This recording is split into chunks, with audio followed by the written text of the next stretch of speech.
very good morning, my dear students, and once again, I welcome you back to my channel Productive Study Social Science with Sheetal ma'am.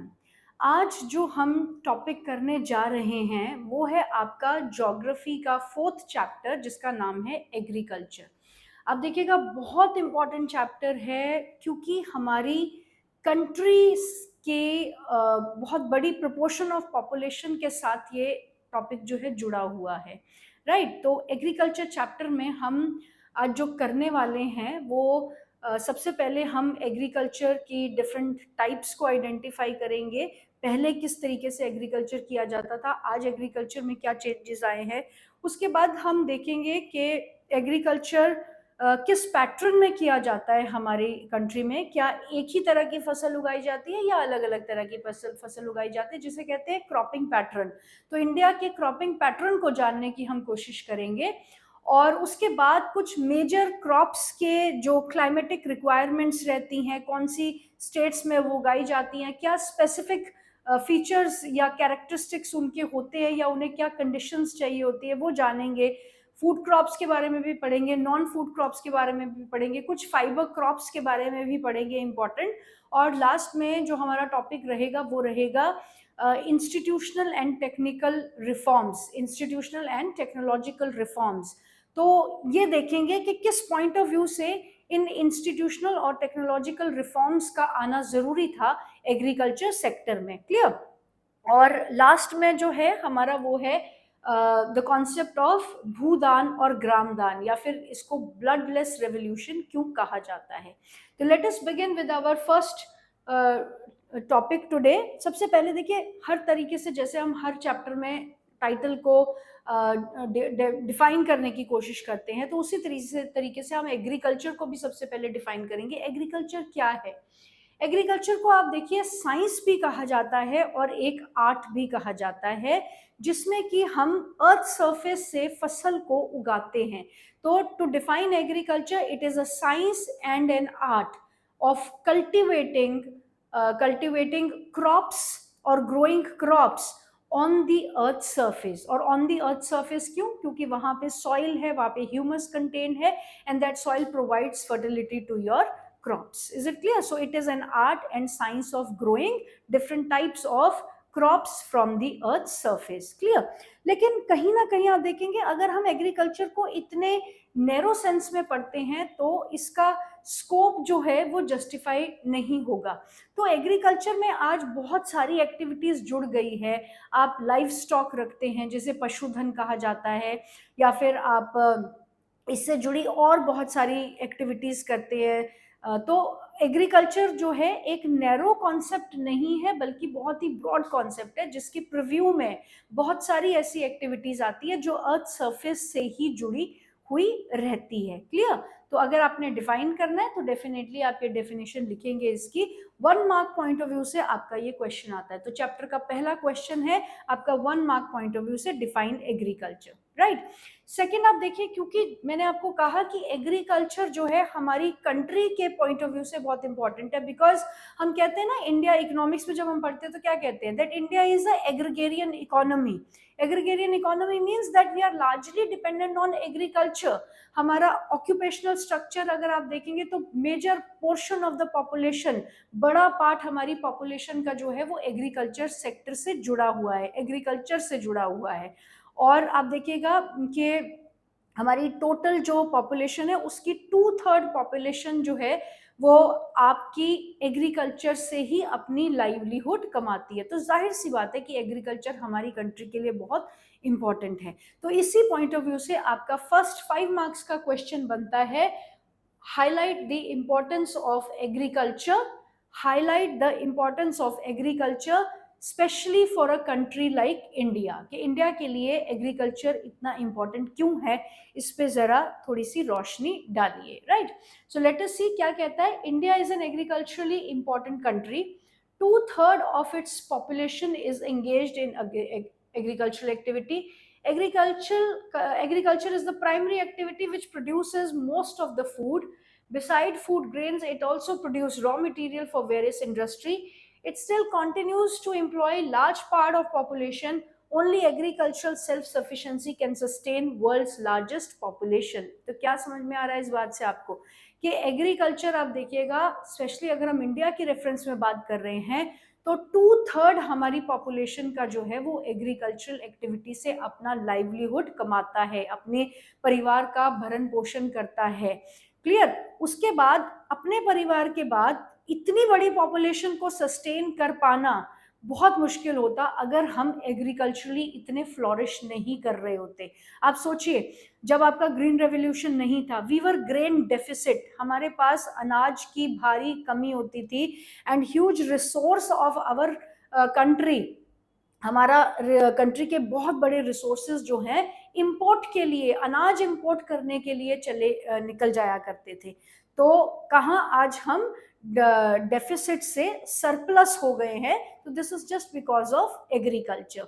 तो हम इतनी बड़ी अपनी population को sustain कर रहे हैं, ना ही अपनी पॉपुलेशन को सस्टेन कर रहे हैं, हम इन एग्रीकल्चर सेक्टर में इंपोर्ट नहीं, सॉरी, एक्सपोर्ट का भी आप देखिएगा, बहुत सारी एग्रीकल्चर कमोडिटीज है जो इंटरनेशनल ट्रेड में हमारा एक्सपोर्ट के लिए बाहर के देशों में जाता है। और ग्रीन रेवोल्यूशन से जो हम ग्रेन डेफिसिट थे, अब हम ग्रेन सरप्लस है, और ग्रीन रेवोल्यूशन से कोई 1-2 गुना अनाज में बढ़ोतरी नहीं हुई है, पूरी 16 टाइम्स, 16 16 गुना हमारी अनाज की पैदावार करने की कैपेसिटी जो है वो बढ़ पाई है। तो आज हम डेफिसिट से सरप्लस कंट्रीज में काउंट होते हैं। तो it is important because 2/3 of population is engaged in agriculture. Second point है कि हम इतनी बड़ी पॉपुलेशन को सस्टेन नहीं कर पाते अगर हम एग्रीकल्चर कंट्री ना होते। थर्ड पॉइंट आप देखिए कि हमने sectors of the Indian economy किया है ना, उसमें इंटरडिपेंडेंस हमने समझी है। तो अगर एग्रीकल्चर सेक्टर नहीं होगा तो आपका सेकेंडरी सेक्टर की बहुत सी ऐसी इंडस्ट्रीज है जिनका रॉ मटेरियल की सप्लाई जो है वो रुक जाएगी। क्लियर? फोर्थ पॉइंट, एग्रीकल्चर अपने आप में ही एक बहुत बड़ा एम्प्लॉयर है। अपने money and credit sectors of the Indian economy में ही हम कंपैरिजन करते हैं ना, जीडीपी में कौन सा सेक्टर कंट्रीब्यूट कर रहा है ज़्यादा और एम्प्लॉयमेंट में कौन सा सेक्टर कंट्रीब्यूट कर रहा है, तो आज भी एग्रीकल्चर जो है आपका लार्जेस्ट एम्प्लॉयर के फॉर्म में एग्जिस्ट करता है, क्योंकि इतनी सारी एम्प्लॉयमेंट सबके लिए जनरेट कर पाना पॉसिबल नहीं है। और स्किल्ड लेबर तो चली जाएगी आपके इंडस्ट्रियल सेक्टर में और टर्शरी सेक्टर में, तो बाकी के लोग क्या करेंगे? तो एग्रीकल्चर सेक्टर लार्ज स्केल लोगों को एम्प्लॉयमेंट प्रोवाइड करता है। उसके बाद आप देखिएगा कि आपका फूड ग्रेन्स हो गया, material resources, agriculture is primary activity, and then इतनी बड़ी सेल्फ सफिशिएंसी अगर हमारे में एग्रीकल्चर को लेकर नहीं होती तो हम अपनी पॉपुलेशन को सस्टेन नहीं कर पाते। Clear? Agriculture is important, 2/3 of population. It is vast country to be sustained on the food supply. It ensures the regular food supply for the country. It provides employment. It provides raw material to other sector.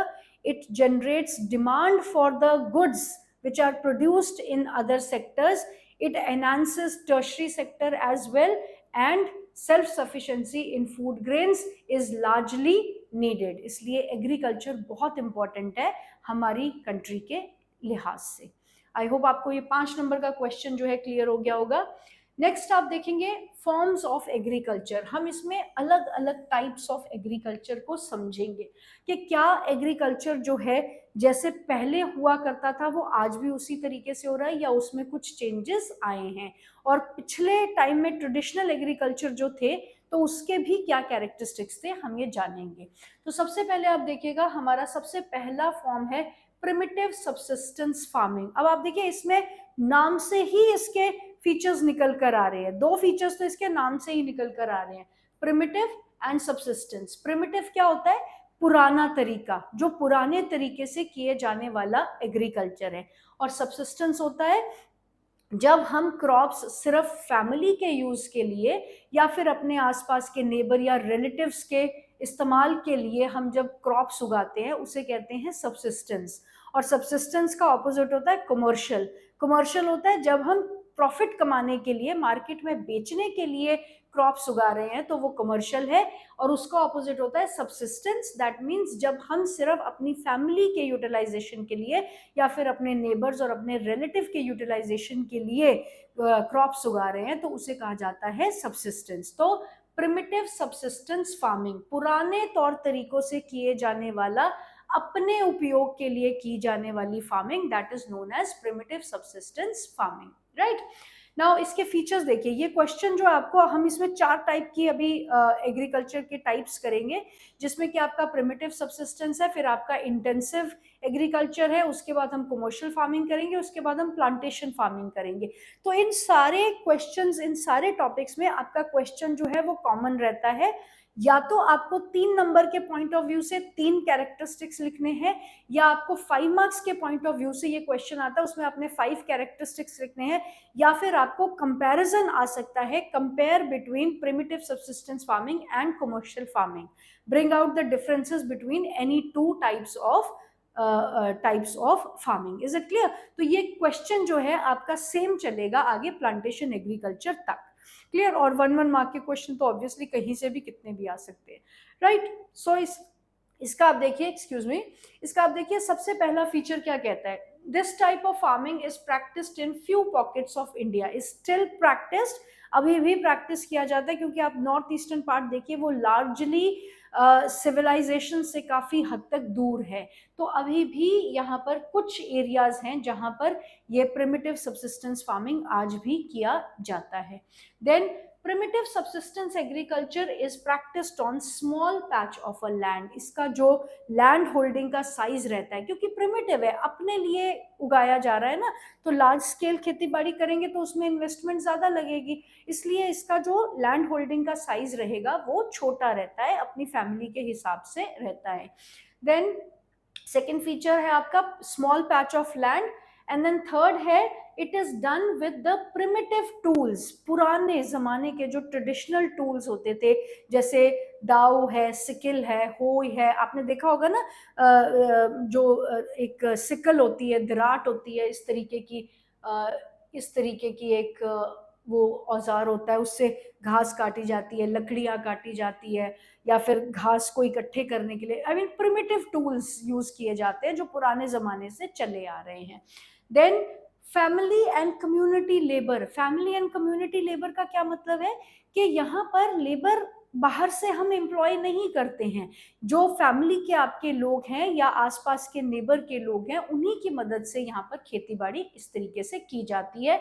And then it is dependent upon monsoon and natural fertility of the soil is suitable and suitability of other environment conditions of the crop। यहाँ पर ये कोई irrigation facilities arrangement नहीं की जाएगी इस पे, क्योंकि स्मॉल स्केल पे हो रहा है, अपने सब्सिस्टेंस के लिए हो रहा है, तो इन्वेस्टमेंट इतनी ज़्यादा ना इनके पास है करने के लिए और ना फिर ज़रूरत रहती है, तो मॉनसून के ऊपर ये इरिगेशन फैसिलिटी के ऊपर डिपेंडेंट है।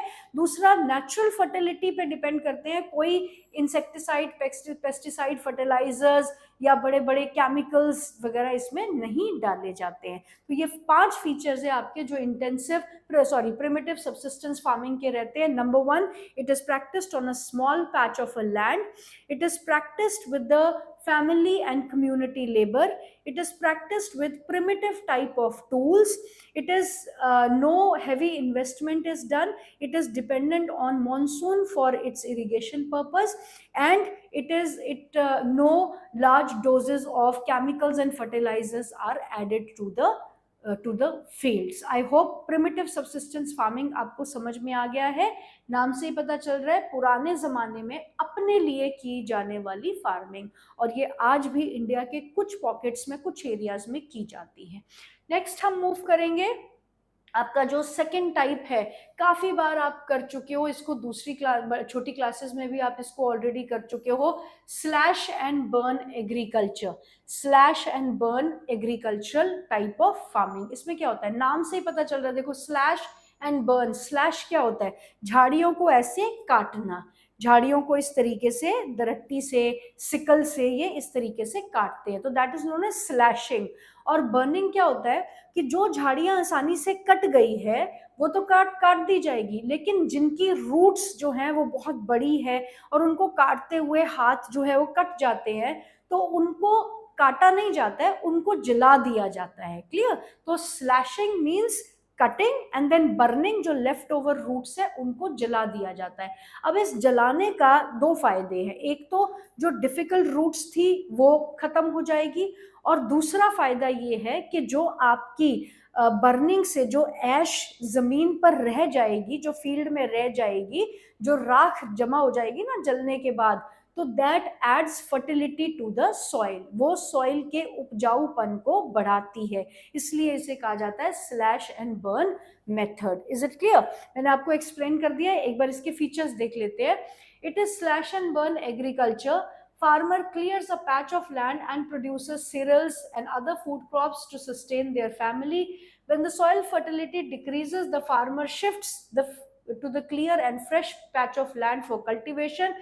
This type of shifting allows the nature to replenish the fertility, and land productivity in this type of agriculture is low as farmer does not use fertilizers or other modern inputs. It is known by different names in different parts of the world. हमने सबसे पहला जो नाम लिया था वो है slash and burn. तो स्लैश एंड बर्न के ऊपर आपको 1 मार्क में क्वेश्चन आ सकता है, what is another name of slash and burn method? तो दूसरा जो मेथड है उसे कहते हैं शिफ्टिंग एग्रीकल्चर। शिफ्टिंग एग्रीकल्चर नाम से ही पता चल रहा है कि बार बार जगह को जो है बदला जाता है। शिफ्टिंग एग्रीकल्चर को ही स्लैश एंड बर्न कहते हैं। शिफ्टिंग एग्रीकल्चर में क्या होता है कि एक पैच ऑफ लैंड जो है उसको डिसाइड करके फार्मर्स लेते हैं, उसको क्लियर किया जाता है खेती बाड़ी करने के लिए, उसकी झाड़ियां जो है काटी जाती है, उसकी रूट्स जो है वो जलाई जाती है, एंड देन जब लैंड वो रेडी हो जाती है कल्टीवेशन के लिए, तो उसके ऊपर 2 साल 3 साल तक, जब तक उसकी नेचुरल फर्टिलिटी है तब तक उसके ऊपर खेती बाड़ी की जाती है, और फिर फार्मर दूसरे पैच ऑफ लैंड पे शिफ्ट हो जाता है, उसको छोड़ देता है, इसलिए इसे कहा जाता है शिफ्टिंग एग्रीकल्चर। अब जो पैच ऑफ लैंड छोड़ दिया वो छोड़ा क्यों? वो इसलिए छोड़ा क्योंकि एक टाइम के बाद जो सॉइल की फर्टिलिटी है, नेचुरल फर्टिलिटी है, वो खत्म हो जाती है। या तो आप उसमें केमिकल्स, फर्टिलाइजर्स, पेस्टिसाइड डाल के उसकी फर्टिलिटी बार बार मेंटेन करते रहो, अदरवाइज आपको उस लैंड को थोड़ी देर के लिए छोड़ना पड़ेगा, 1 साल 2 साल 3 साल के लिए। आपने आपने किस चैप्टर में, यस फर्स्ट चैप्टर में किया था ना, फैलो लैंड कैटेगरी की थी ना, तो ये वही फैलो लैंड है जो हमें थोड़े समय के लिए खाली छोड़नी पड़ती है ताकि उसकी फर्टिलिटी जो है वो दोबारा से नेचर उसमें रिप्लेनिश कर दे। तो इसलिए इसको शिफ्टिंग एग्रीकल्चर कहा जाता है, because the farmer keeps on moving from one patch of land to another. और शिफ्टिंग एग्रीकल्चर जो है इसको स्लैश एंड बर्न मेथड भी कहा जाता है। और शिफ्टिंग एग्रीकल्चर, आप देखिए पहले बहुत ample of land was there, population कम थी, लेकिन आज पॉपुलेशन इतनी बढ़ गई है कि हमारे पास अब शिफ्टिंग कल्टीवेशन करने के लिए लैंड बची नहीं है, इसलिए शिफ्टिंग कल्टीवेशन अब बहुत कम या फिर नेग्लिजिबल स्केल पे आपको कहीं देखने को मिलेगी। Is it clear? और यहाँ पे आप देखिएगा जो आपको as per my experience also, मैंने ये क्वेश्चन अक्सर देखा है आपके बोर्ड एग्जामिनेशन में, या तो 1 मार्क में आ जाएगा कि सेंट्रल अफ्रीका में स्लैश एंड बर्न एग्रीकल्चर को क्या बोलते हैं, नहीं तो ये क्वेश्चन आपका 3 नंबर में आता है, match the following: milpa Mexico and Central America, conuco Venezuela, roca Brazil, masole Central Africa, ladang Indonesia, ray Vietnam. तो ये डिफरेंट नेम्स है जिन अलग अलग नामों से अलग अलग कंट्री में शिफ्टिंग एग्रीकल्चर को डिफरेंट नेम से जाना जाता है। आइदर 1 मार्क क्वेश्चन और 3 marks question, very often this question is repeated in the board examination, right. ऐसे ही आपके लोकल नेम्स भी हैं, इनमें से भी एक आधा कोई पूछ लेते हैं, तो एटलीस्ट इनको अच्छे से कर लो and just go through these names, ताकि अगर आपको आ जाए तो याद है कि आपने कहीं ये पढ़ा है नाम, राइट। उसके बाद आप देखिएंगे हमारी जो थर्ड फॉर्म ऑफ फार्मिंग होती है, थर्ड टाइप ऑफ फार्मिंग होती है, वो है इंटेंसिव सब्सिस्टेंस फार्मिंग। अब इंटेंसिव क्या होता है? हॉस्पिटल्स में आपने सुना है ना, see what is called intensive unit, intensive care unit, right? ICU, hospital में सुना है ना आपने, एक यूनिट होता है आईसीयू। इंटेंसिव केयर यूनिट क्या होता है? जब आपको बहुत ज़्यादा अटेंशन की ज़रूरत है, कोई बहुत बड़ी प्रॉब्लम हो गई है और बहुत ज़्यादा आपको विजिलेंस की ज़रूरत है डॉक्टर्स की, तो आप मतलब आपको नहीं, किसी को भी, गॉड फॉरबिड माय वर्ड, किसी को भी ऐसी कोई ज़रूरत ना पड़े, लेकिन जब पेशेंट को आईसीयू में रखा जाता है तो इंटेंसिव केयर यूनिट। अब इंटेंसिव सब्सिस्टेंस का भी यही मतलब है कि जब हम बहुत गहरे तौर पे उस छोटे पैच ऑफ लैंड को यूटिलाइज कर रहे हैं एग्रीकल्चर की प्रोडक्शन के लिए, तो उसे कहा जाता है इंटेंसिव सब्सिस्टेंस फार्मिंग। मतलब कि इंटेंसिव सब्सिस्टेंस फार्मिंग उन एरियाज में होगी जहां लैंड एग्रीकल्चर के लिए बहुत कम है, लेकिन पॉपुलेशन का प्रेशर बहुत ज़्यादा है, हाई डेंसिटी ऑफ पॉपुलेशन है, बहुत सारी पॉपुलेशन के लिए आपने बहुत सारा अनाज पैदा करना है, तो बार बार बार बार बार बार पूरी साल उसी पैच ऑफ लैंड पे बार बार जब खेती बाड़ी की जाती है तो उसे कहते हैं इंटेंसिव सब्सिस्टेंस फार्मिंग। ये कमर्शियल लेवल पे भी होती है और ये इन सब्सिस्टेंस लेवल पे भी होती है। इसके फीचर्स एक बार हम देख लेते हैं। This type of farming is practiced in the areas of high population pressure on land। आप देखिएगा हमारा जो नॉर्थ इंडियन प्लेन्स वाली जो बेल्ट है, उसमें आप देखिए, क्योंकि सबसे ज्यादा फर्टाइल सॉइल भी वहां पर मिलता है और सबसे ज्यादा फेवरेबल टोपोग्राफी भी वही है, मतलब सबसे ज्यादा अच्छी जमीन, प्लेन्स, आपके फिजिकल फीचर्स है ना, ऊपर माउंटेन्स है, नीचे डेजर्ट है, डेजर्ट में आपको टेबल लैंड, हार्ड सरफेस मिलेगी, वहां की सॉइल इतनी ज्यादा फर्टाइल नहीं है, और जिसके लिए फर्टाइल है वहां पर वो क्रॉप्स उगती है। तो एलुवियल जो बेल्ट है आपकी, वो सॉइल वाइज भी सबसे ज्यादा फर्टाइल है और आपके सबसे ज्यादा प्लेन टोपोग्राफी है। इस वजह से आप देखिएगा पंजाब, हरियाणा, उत्तर प्रदेश और some parts of Bihar and Rajasthan also, they produce huge crop, और यही क्रॉप्स है जो आपकी पूरी कंट्री की जो ग्रेन्स की डिमांड की सप्लाई है उसको पूरा करते हैं। तो इस एरिया को भी इंटेंसिवली कल्टीवेट किया जाता है, क्योंकि पूरी कंट्री की पॉपुलेशन का प्रेशर है इस एरिया पे उनको अनाज देने के लिए। तो ये आप देखिए, this type of farming is practised in the areas of high pressure on land. Clear? Then second is small size of land holdings होते हैं, लेबर इंटेंसिव है, यहाँ पे बहुत सारी लेबर की जरूरत रहती है। Then high doses of biochemical inputs, irrigation are used for obtaining higher productivity, it aims to maximize yield on the limited land। Clear? ये इसके पॉइंट रहेंगे। साइज जो है लैंड होल्डिंग का छोटा रहता है, बहुत ज्यादा लेबर की जरूरत रहती है, इंटेंसिव इंटेंसिव, क्लियर, ज्यादा लेबर की जरूरत रहती है। High doses, chemical, fertilizers, pesticides की भी इसमें हाई डोजेस यूज की जाती है। प्रॉपर इरिगेशन फैसिलिटीज का होना जरूरी है, एंड छोटे से लैंड के टुकड़े से ये बहुत ज्यादा पैदावार निकालने की कोशिश करते हैं। ये आपका subsistence, intensive subsistence farming. I hope ये इसके कैरेक्टरिस्टिक्स क्लियर हो गए हैं। उसके बाद आप ये देखिएगा, right of inheritance leading to the division of land among successive generation has rendered the land holding size uneconomical. The farmers continue to take maximum output from the limited land in the absence of alternative source of livelihood. Thus, there is enormous pressure on the agricultural land, right? कि agricultural pressure, हमने कहा intensive subsistence farming जो है उन areas में की जाती है जहां पे हाई पॉपुलेशन है और प्रेशर ऑन द लैंड बहुत ज्यादा है। तो ये प्रेशर ऑन द लैंड ज्यादा क्यों है? अब आप देखिए, इसका कारण है राइट ऑफ इनहेरिटेंस। इनहेरिटेंस क्या होता है? जब आप अपने पूर्वजों की या अपनी जो फादर हैं, फोर फादर्स हैं, उनकी जब आप जायदाद को के मालिक बन जाते हैं, उसे कहता है इनहेरिट करना। क्लियर? तो हमारा जो देश का कानून है ना, राइट ऑफ इनहेरिटेंस है वो क्या कहता है कि जो फादर की जो भी प्रॉपर्टी है, चाहे वो लैंड है या और भी कोई एसेट्स है, तो वो एज इट इज उसके बेटे के पास जाएंगे। क्लियर? अभी आप ये देखिए कि ये जो है ये लैंड का टुकड़ा था आपके फादर के पास। अब ये काफी बड़ा लैंड का टुकड़ा है और इस पे आपकी पूरी फैमिली बड़े अच्छे से सस्टेन कर पा रही है। लेकिन आपके फादर के दो सन्स हैं, तो ये डिवाइड हो गया ना, एक चला जाएगा आपके आपके पास, एक चला जाएगा आपके भाई के पास।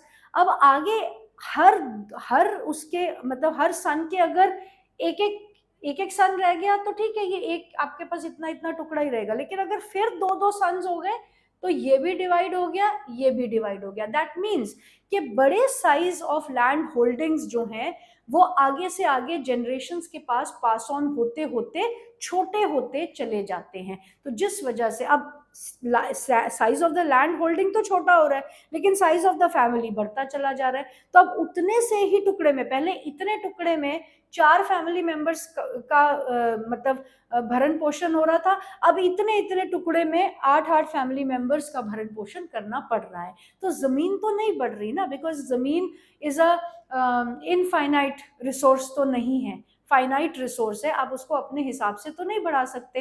तो लैंड, ये जो क्या कहते हैं राइट ऑफ इनहेरिटेंस है, इसने हमारी जमीन को जो है it has rendered our land useless. Clear है? खराब कर दिया है। It has rendered our land uneconomical, क्योंकि अब छोटे लैंड के टुकड़े से हमें ज्यादा लोगों के लिए अनाज उगाना पड़ रहा है। तो लैंड पे ही प्रेशर आएगा ना उस बात का, हम बार बार उस जमीन को इस्तेमाल करेंगे। तो ये आपका intensive subsistence farming and right of inheritance. I hope आपको क्लियर हो गया है ये पॉइंट। राइट ऑफ इनहेरिटेंस अभी बाद में भी आएगा टेक्नोलॉजिकल इंस्टीट्यूशनल रिफॉर्म्स में, तो इसको ध्यान में रखना है। राइट? देन नेक्स्ट है आपका कमर्शियल फार्मिंग। अब आप देखिए ये है आपका थर्ड टाइप ऑफ एग्रीकल्चर है ये आपका कमर्शियल फार्मिंग। सेम वही 5 मार्क्स के पॉइंट ऑफ व्यू से आ सकता है, या फिर कंपैरिजन आ सकता है, या फिर 3 नंबर में इसके 3 कैरेक्टरिस्टिक्स पूछे जा सकते हैं। तो कमर्शियल फार्मिंग नाम से ही पता चल रहा है, for earning profit, for selling in the market. Market में सेल करने के लिए कमर्शियल फार्मिंग की जाती है, क्योंकि कमर्शियल फार्मिंग जो है वो लार्ज स्केल पे होती है। लार्ज स्केल मतलब उसमें इन्वेस्टमेंट भी हैवी यूज होती है, उसमें लैंड होल्डिंग का साइज भी बड़ा होता है। ऐसा नहीं है कि कमर्शियल फार्मिंग छोटे लैंड होल्डिंग्स पे नहीं होते, छोटे लैंड होंगे उस पे भी होती है। क्योंकि आप देखिए फार्मर्स तो हर तरह के होते हैं ना, रिच फार्मर्स भी होते हैं, मार्जिनल फार्मर्स भी होते हैं, पुअर फार्मर्स भी होते हैं। और रिच से ज्यादा तो पुअर फार्मर्स की जरूरत है कि वो बेचे क्रॉप्स को, ताकि उनसे उसे कुछ पैसा कमाया जाए। तो लैंड होल्डिंग का साइज इसमें बड़ा भी होता है, छोटा भी होता है, लेकिन इसमें हैवी इन्वेस्टमेंट लगती है और हैवी डोजेज ऑफ इनपुट्स लगता है, जैसे chemicals, pesticides and fertilizers. Irrigation की प्रॉपर फैसिलिटीज होनी चाहिए, आपके रोड्स डेवलप होने चाहिए, आपका ट्रांसपोर्टेशन डेवलप होना चाहिए, आपकी मार्केट डेवलप होनी चाहिए, ताकि जैसे ही आपकी फसलें रेडी हो रही है तो आप उनको मार्केट में पहुंचा सको फॉर सेलिंग। तो यहाँ पर जो मोटिव है फार्मर का, कमर्शियल फार्मिंग फार्मर करता है to earn the profit, profit कमाने के लिए। इसके फीचर्स देख लेते हैं। Size of the land holding is usually big. Usually big मतलब कि ज्यादातर बड़ा ही होता है, लेकिन अगर किसान के पास है ही नहीं है बड़ी बड़ी साइज की लैंड, तो क्या वो एग्रीकल्चर नहीं करेगा, कमर्शियल एग्रीकल्चर नहीं करेगा? So it is usually big. Then good amount of investment is needed. Second point, अच्छी खासी इन्वेस्टमेंट चाहिए इसमें, क्योंकि आप मार्केट में सेल करने के लिए अपना 10-20 किलो का अनाज नहीं लेकर जाओगे, आप क्विंटल्स लेकर जाते हो मार्केट में। तो अगर आपको क्विंटल उगाना है तो आपको इन्वेस्टमेंट इनपुट भी डालनी पड़ेगी, तभी खेत आपको कुछ वापस देंगे। Right? Then both capital as well as labour intensive techniques. Labour intensive and capital intensive मतलब इसमें ज्यादा कैपिटल की भी जरूरत पड़ती है और ज्यादा लेबर की भी जरूरत पड़ती है। The main characteristics of this type of farming is the use of higher doses of modern inputs, high yielding variety seeds, chemicals, pesticides, insecticides, and it gives higher productivity. तो इसका जो फीचर है कि इसमें जो ग्रीन रेवोल्यूशन के time पे introduce किए थे ना HYV सीड्स, 1 मार्क का क्वेश्चन आ सकता है, what is full form of HYV। तो HYV सीड्स जो हैं उनका इस्तेमाल किया जाता है। और उसके साथ में अभी आप देखो ग्रीन रेवोल्यूशन जो टेक्नोलॉजी है उसको पैकेज टेक्नोलॉजी कहा जाता है। इस पे I will explain it later कि उसे पैकेज टेक्नोलॉजी क्यों कहा जाता है। अभी हम इस टॉपिक से नहीं हटना चाहते हैं, राइट। तो इसमें क्या होता है कि HYV seed high yielding variety seeds use होते हैं। उसके साथ मॉडर्न इनपुट्स डाले जाते हैं जैसे केमिकल्स है, फर्टिलाइजर्स है, पेस्टिसाइड्स है। टाइम टू टाइम जो भी बीमारी खेतों में लग रही है उसको वहीं पर खत्म किया जाता है। और ईल्ड को, उपज को बढ़ाने के लिए इसमें अलग अलग तरह की दवाइयों का छिड़काव किया जाता है। प्रॉपर इरिगेशन फैसिलिटीज होनी चाहिए, प्रॉपर आपके पास कैपिटल दैट मीन्स मनी होना चाहिए इन्वेस्ट करने के लिए, और सही टाइम पे खेतों में किस काम की जरूरत है उसके लिए easy availability of cheap labour, सस्ती लेबर होनी चाहिए आपके पास। It is mainly produced for selling in the market, जाहिर सी बात है कमर्शियल है तो। एंड पॉइंट्स यहीं तक है आपके, यहाँ से मैं बाद में एक्सप्लेन करूंगी आपको। So produced mainly for selling in the market, gives higher productivity. HYV seeds with modern inputs like insecticide, chemicals, pesticides and fertilizer, both capital as well as labor intensive, good amount of investment and size of land holding is usually big। ये आपका 5 number का question का answer यहाँ पे तैयार हो जाता है, कमर्शियल फार्मिंग के फीचर्स। जो हमने लास्ट में पॉइंट छोड़ा है, अब यहाँ पर देखिए आप, इसमें आपको जस्टिफिकेशन आती है। जो पीछे मैंने इनहेरिटेंस वाला किया था ना, वो क्वेश्चन भी जस्टिफाई करने के लिए आता है कि justify the statement that what was it, let me just see, justify the statement that right to inheritance has rendered the land uneconomical. के राइट टू इनहेरिटेंस ने जो आपके पूर्वज की आपके पास संपत्ति आएगी, वो इस अधिकार ने जमीन को जो है खराब कर दिया है। इसको एक्सप्लेन करो, जस्टिफाई करो स्टेटमेंट को। वैसे ही ये स्टेटमेंट भी आपको जस्टिफिकेशन में आती है that the degree of commercialization of agriculture varies from one region to another. Degree of commercialization का क्या मतलब है? डिग्री ऑफ कमर्शियलाइजेशन का मतलब है कि आप किस लेवल तक एक क्रॉप को उगा सकते हो। या तो आप उसको स्मॉल स्केल पे उगाओगे या आप उसको लार्ज स्केल पे उगाओगे। तो लार्ज स्केल पे आप उसको तब उगाओगे अगर उसके काफी सारे फैक्टर्स उसके फेवर में जाते हैं। सबसे पहले तो आपका क्लाइमेट है, clear?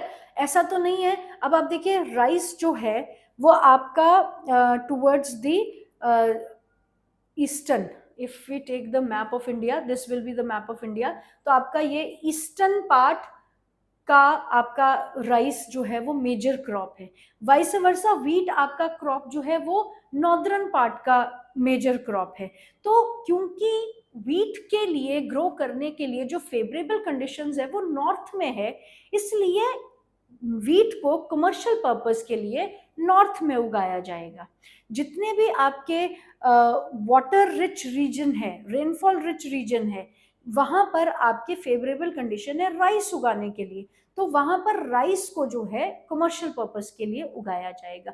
Degree of commercialisation depends upon various factor. दूसरा, उस चीज को जो आप उगा रहे हो उसकी डिमांड भी होनी चाहिए। Is it clear? तभी आप उसको कमर्शियल पर्पस पे उगाओगे। बहुत से ऐसे फैक्टर है जो आप को डिटर्मिन करेंगे कि आप इस काम को सब्सिस्टेंस लेवल पे करोगे या कमर्शियल लेवल पे करोगे। तो अलग अलग चीजों पे अलग अलग स्टेट टू स्टेट भी डिपेंड करता है। सबसे पहला जो मोस्ट इंपॉर्टेंट है वो तो आपका क्लाइमेट ही है, कि अगर क्लाइमेट ही अलाउ नहीं करता कि जम्मू एंड कश्मीर में जाके शुगर केन उगाया जाए, तो आप उसको चाहे ना आप उसको सब्सिस्टेंस लेवल पे उगा सकते, ना आप उसको कमर्शियल लेवल पे उगा सकते। Is it clear? तो डिग्री ऑफ कमर्शियलाइजेशन जो है वो वेरियस फैक्टर्स पे डिपेंड करती है। वो डिपेंड करेगी आपके क्लाइमेट पे, वो डिपेंड करेगी आपकी मार्केट कंडीशंस पे, वो डिपेंड करेगी आपकी गवर्नमेंट पॉलिसीज पे, वो डिपेंड करेगी आपकी मार्केट में उसकी डिमांड पे। Is it clear? This is called degree of specialization. Degree of commercialization of agriculture varies from one region to another. एक रीजन से अनदर क्यों बोला गया इसमें? क्योंकि जहां पे जो फसल ज्यादा लेवल पे, लार्ज स्केल लेवल पे उगाई जाती है, उसी को कमर्शियलाइज किया जाएगा। छोटे कम लेवल की फसलों को कमर्शियलाइज नहीं कर सकते, क्योंकि कमर्शियल मीन्स मार्केट में बेचना, और मार्केट में आप थोड़ी सी चीज लेकर बेचने नहीं जाते हो।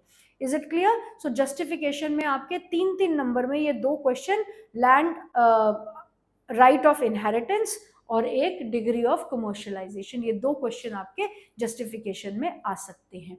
नेक्स्ट आप देखिएगा, ये कुछ कमर्शियल एग्रीकल्चर के पिक्चर्स हैं। आप देखिए कितने लार्ज स्केल और कितना मैकेनाइज्ड तरीके से ये एग्रीकल्चर जो है किया जाता है, right? Then next we have is your plantation agriculture. आपका लास्ट टाइप ऑफ एग्रीकल्चर है ये।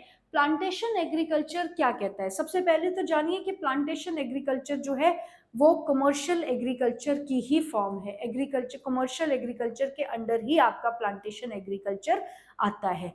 प्लांटेशन एग्रीकल्चर इसे इसलिए कहा जाता है क्योंकि इसमें सिर्फ एक फसल उगाई जाती है, सिर्फ एक ही तरह की क्रॉप्स उगाई जाती है, और वो मैं आपके इसको फीचर्स जनरल बता रही हूँ, फिर हम यहाँ से इसको रीड भी करेंगे, राइट? प्लांटेशन एग्रीकल्चर जो है वो कमर्शियल एग्रीकल्चर के नीचे ही आता है, point number 1। Point number 2, only one crop is grown in the entire area. पूरे एरिया में जो है एक सिंगल क्रॉप ही उगाई जाती है, और वो सिंगल क्रॉप जो है वो एनुअल क्रॉप होती है, इसलिए वो सिंगल उगाई जाती है। एनुअल क्रॉप का क्या मतलब है ये भी मैं आपको बता दूंगी अभी। थर्ड फीचर है इसका कि प्लांटेशन एग्रीकल्चर जो है वो वास्ट एरिया में किया जाता है, बहुत बड़ी बड़ी लैंड होल्डिंग्स इसके लिए चाहिए। अब देखिए जनरली टी एस्टेट्स देखिए आपने, जो प्लांटेशन एग्रीकल्चर है ना वो एस्टेट्स में किया जाता है, बहुत बड़े बड़े एरियाज जो है इसके लिए ली जाती है। एस्टेट, एस्टेट बहुत बड़ा एरिया होता है ना, तो प्लांटेशन एग्रीकल्चर जो है वो जनरली एस्टेट्स पे किया जाता है। लार्ज लैंड होल्डिंग्स का साइज होता है यहाँ पर। अब जब लार्ज है सब कुछ, तो बाय डिफॉल्ट सब कुछ अपने आप ही लार्ज हो जाएगा। जैसे इन्वेस्टमेंट लार्ज हो जाएगी, कैपिटल इंटेंसिव हो जाएगा, लेबर इंटेंसिव हो जाएगा, large doses of chemicals and fertilizers हो जाएगा, heavy investment and then heavy profitability भी, प्रॉफिट भी इससे लार्ज ही किया जाता है।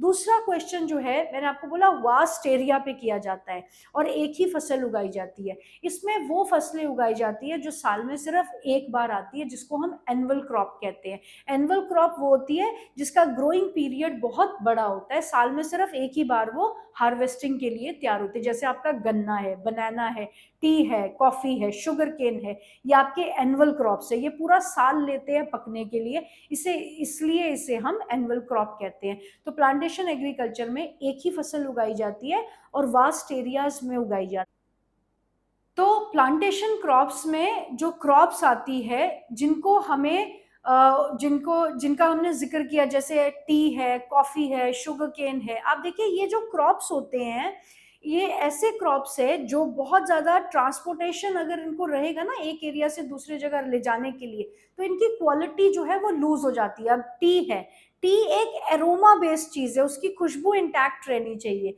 अगर उसको ट्रांसपोर्ट करना पड़े आपको टी गार्डन से फैक्ट्रीज के लिए, तो वो बहुत ज्यादा उसकी क्वालिटी जो है लो हो जाएगी। वैसे ही कॉफी है, वैसे ही आप देखिए रबर है, रबर में से लेटेक्स निकालते हैं, एक लिक्विड निकाला जाता है ना, तो उस लिक्विड को अगर आप ट्रांसपोर्ट करके कहीं और ले जाएंगे तो उसको रास्ते में एटमॉस्फेरिक कंडीशंस के साथ जब वो इंटरेक्ट करेगा तो हो सकता है उसकी क्वालिटी में कुछ चेंजेस आ जाए। तो प्लांटेशन एग्रीकल्चर जो है आपको वास्ट एरिया की यहाँ पर इसलिए जरूरत पड़ती है क्योंकि आपका जो प्रोसेसिंग है, जो रॉ मटेरियल की प्रोसेसिंग है फर्दर फिनिश्ड गुड्स में, वो भी साइट पर ही की जाती है, वो भी प्लांटेशन साइट पे ही की जाती है। तो इसलिए आप देखिएगा कि प्लांटेशन जो है वो वास्ट एस्टेट्स पे किया जाता है। इसके एक बार फीचर्स को हम दोबारा देख लेते हैं। Plantation is a commercial farming. It is single crop is grown. It is on a large area.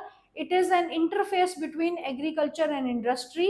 Then plantation cover tracts of land using capital intensive inputs with the help of migrant labor, and all the produce is used as raw material in the respective industries.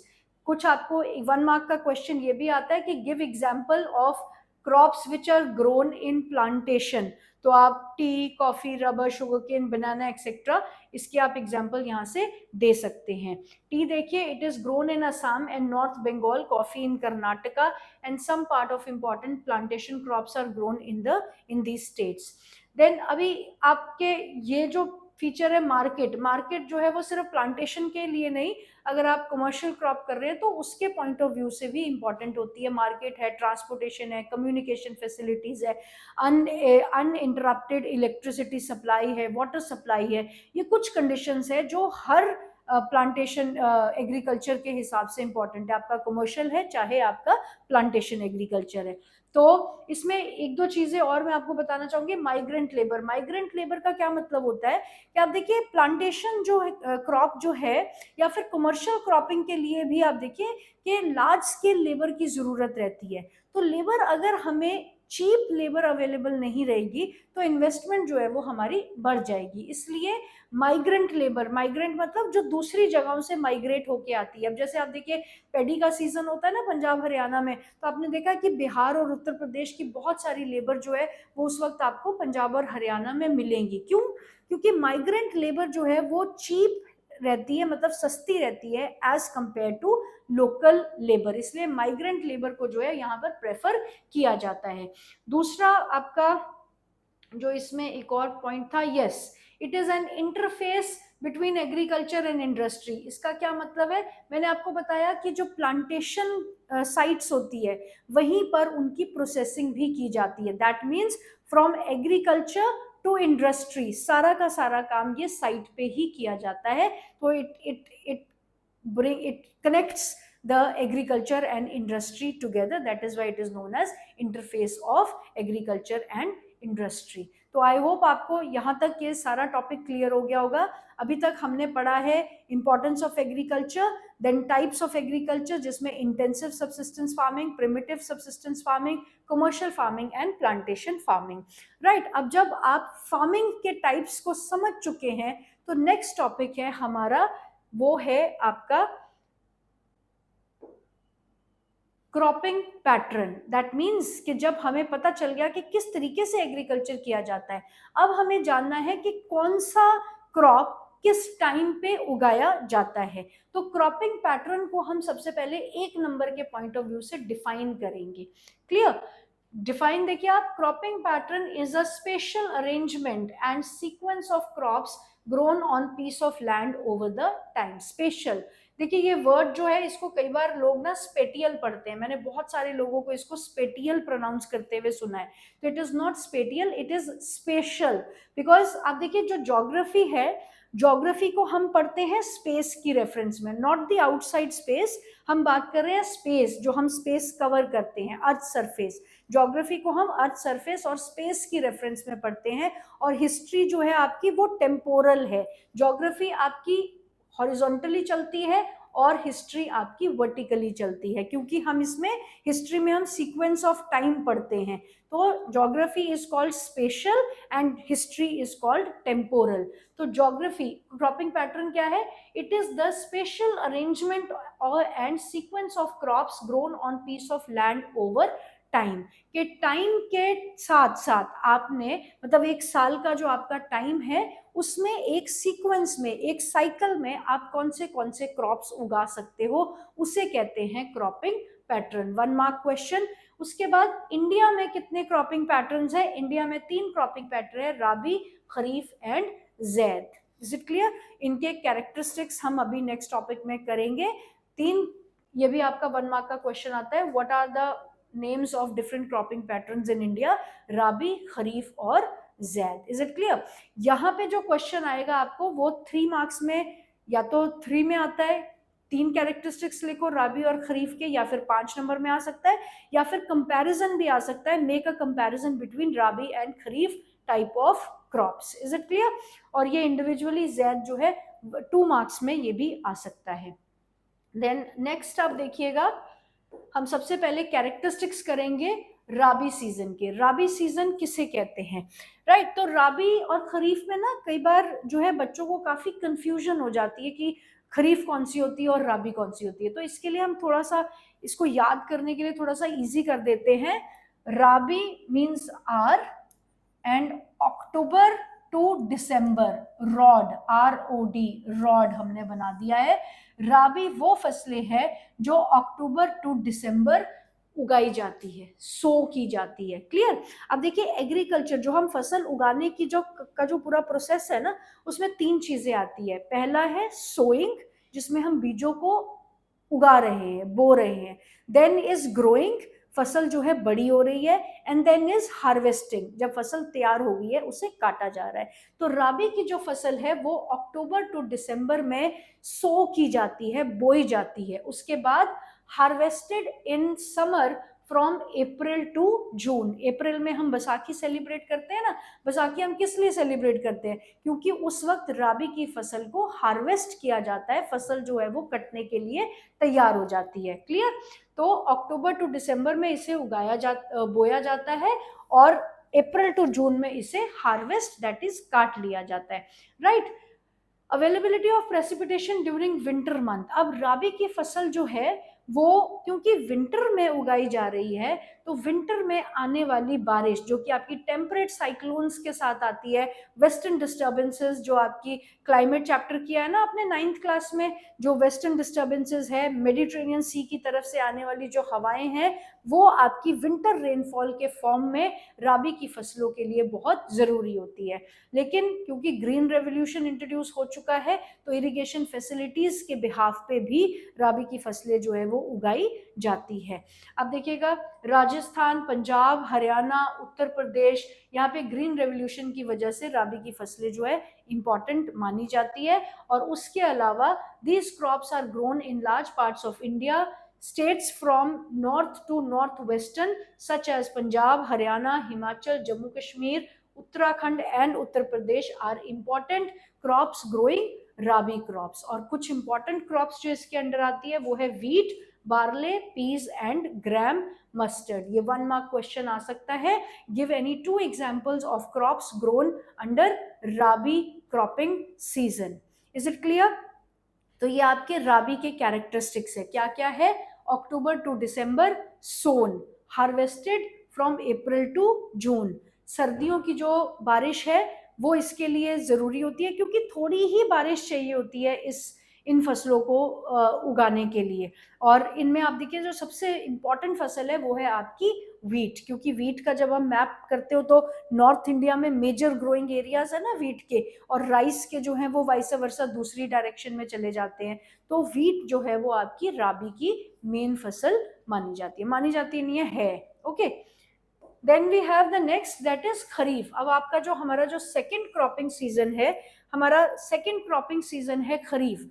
खरीफ, अब हमने राबी जो है वो अप्रैल to जून में उसको हमने काट लिया। तो अब अप्रैल टू जून, जून में कौन सा आपका सीजन शुरू हो जाता है? मॉनसून, मॉनसून आ जाता है ना। तो खरीफ जो है वो आपका ऑनसेट ऑफ मॉनसून में इसको उगाया जाता है। They are grown in the month from the onset of the monsoon, कि जैसे ही राबी की फसलें कटी उसके कुछ टाइम के बाद जो है, थोड़े टाइम के बाद जो है आपकी खरीफ की फसलें उगानी शुरू हो जाती है, जैसे ही बारिशें आपकी शुरू हो जाती है। राइट? हार्वेस्टेड इन सितंबर अक्टूबर। अब देखो अपने आप साइकिल बनती जा रही है ना, खरीफ को सितंबर अक्टूबर में हार्वेस्ट कर लिया जाता है, और जो आपकी राबी की फसल है वो अक्टूबर टू दिसंबर दोबारा से बोने के लिए जमीन को तैयार कर दिया जाता है। क्लियर? तो अपने आप साइकिल बन गई है राबी और खरीफ के बीच में। Some important rice growing regions are Assam, West Bengal, क्योंकि राइस जो है वो सबसे इंपॉर्टेंट खरीफ फसल है, और मॉनसून है, मॉनसून मीन भारी बारिश, और राइस के लिए आपके चाहिए ही बहुत ज्यादा पानी होता है। तो ये आपका जो है rice growing regions are Assam, West Bengal, coastal regions of Orissa, Andhra Pradesh, Telangana, Tamil Nadu, Kerala and Maharashtra, particularly Konkan coast along the Uttar Pradesh and Bihar. Clear? ये एरियाज है जहां पे आपके राइस की अच्छी फसल उगाई जाती है, क्योंकि यहाँ पे पानी जो है, बारिशें जो हैं वो either from the advancing monsoon और फ्रॉम द रिट्रीटिंग मॉनसून बारिश यहाँ पर मिलनी ही मिलनी है। देन रिसेंटली पेडी हैज, अब आप देखिए कि पहले जो है पंजाब हरियाणा में राइस की खेती नहीं की जाती थी, क्लियर? ये 1 मार्क का क्वेश्चन आता है, give reason why recently paddy cultivation has come up in the areas of Punjab and Haryana because initially वहाँ पे initially क्या बारिश वहाँ पे बहुत कम होती है ना, तो कंपैरेटिवली जब से इरिगेशन फैसिलिटीज डेवलप हुई है और ग्रीन रेवोल्यूशन इंट्रोड्यूस हुआ है, उसके बाद से पंजाब और हरियाणा जो है बहुत अच्छी प्रोडक्शन, लीडिंग प्रोडक्शन में आ गए हैं राइस पैडी की फसल के लिहाज से, राइट? और ये एक इंपॉर्टेंट 1 मार्क का और क्वेश्चन आता है आपको यहाँ से कि असम, वेस्ट बंगाल और उड़ीसा में राइस की 3 फसलें उगाई जाती है साल में, और आप ये देखिएगा कि इनके नाम क्या है। इनको कहा जाता है ओस, अमन एंड बोरो। ये 3 फसलें हैं राइस की जिनको रीजनल लैंग्वेज में ओस, अमन एंड बोरो के नाम से जाना जाता है। 1 मार्क क्वेश्चन आपका ये भी आता है। और important crops during this season are paddy, that means rice, मकई उगाया जाता है, ज्वार उगाया जाता है, बाजरा उगाया जाता है, तूर, अरहर, मूंग, उड़द दालें हैं, cotton, jute and groundnut and soybean. Protein rich चीजें जो है वो खरीफ की टाइम पर उगाई जाती है। तो आई होप आपको ये क्लियर हो गया है राबी के कैरेक्टरिस्टिक्स एंड देन खरीफ के कैरेक्टरिस्टिक्स। अब आप देखो कि हमने एक गैप नोटिस किया कि खरीफ राबी के बाद जब अप्रैल टू जून में फसलें कट जाती है तो थोड़ा सा गैप आ रहा है, और फिर अक्टूबर टू दिसंबर जो है वो राबी की sorry kharif on sorry opposite हो गया है। हर यहाँ पे जो क्या कहते हैं आपका खरीफ की फसल है वो ऑनसेट ऑफ मॉनसून में की जा रही है, और अप्रैल टू जून में राबी की फसल जो है वो काट दी जाती है। दैट मीन्स थोड़ा सा कहीं ना कहीं बीच में गैप आया है, कुछ टाइम है जो खाली रह रहा है। तो वो खाली नहीं है, वो है आपका इंटरमीडिएट पीरियड जिसे कहा जाता है Zaid cropping season. Is it clear? Zaid cropping season जो कि इंटरमीडिएट पीरियड है, जिस टाइम पे आपके फ्रूट्स जैसे वाटरमेलन, मस्क मेलन या फिर क्यूकम्बर एंड चारा फॉडर भी उगाया जाता है इस टाइम पे। यह है आपका थर्ड क्रॉपिंग सीजन जिसे कहा जाता है zaid. Zaid crops are grown in different states of India depending upon irrigation of that state, कि जहां पर मतलब जैद जो है इरिगेशन फैसिलिटीज मांगता है थोड़ी बहुत, और ये जैद उन एरियाज में ज़्यादा किया जाता है जहाँ पे मॉनसून कम पहुँचता है, राइट? जहाँ पे मॉनसून एक बड़ा फैक्टर नहीं है, उन एरियाज में जैद की फसलें ज़्यादा उगाई जाती है। इरिगेटेड लैंड पे जैद की फसलें उगाई जाती है, और इसमें वाटरमेलन, मस्क मेलन, मतलब आप देखिए नेचर हमें कैसे प्रोवाइड करती है, क्योंकि गर्मियाँ चल रही है तो उस वक्त वही फ्रूट्स हमें मिलेंगे जो हमें प्लेंटी ऑफ वाटर की सप्लाई जो है करते हैं, राइट? तो इस तरीके से हमारे 3 सीजन आते हैं आपके क्रॉपिंग पैटर्न में, जो कि है आपका जो 3 सीजन है आपके क्रॉपिंग पैटर्न में जो है आपका राबी, खरीफ एंड जैद। तो 3 मार्क्स के कैरेक्टरिस्टिक्स, 5 मार्क्स के कैरेक्टरिस्टिक्स, या फिर कंपैरिजन में ये क्वेश्चन आपको आ सकता है। एंड अब हम मिलेंगे अपनी सेकेंड पार्ट ऑफ वीडियो में जिसमें हम पढ़ेंगे major crops, food crops, non food crops also and fibre crops also. उनके बारे में हम जानेंगे कि इंडिया में कितनी वैरायटी ऑफ क्रॉप्स जो है वो उगाई जाती है। Till then take care and be safe. God bless you all.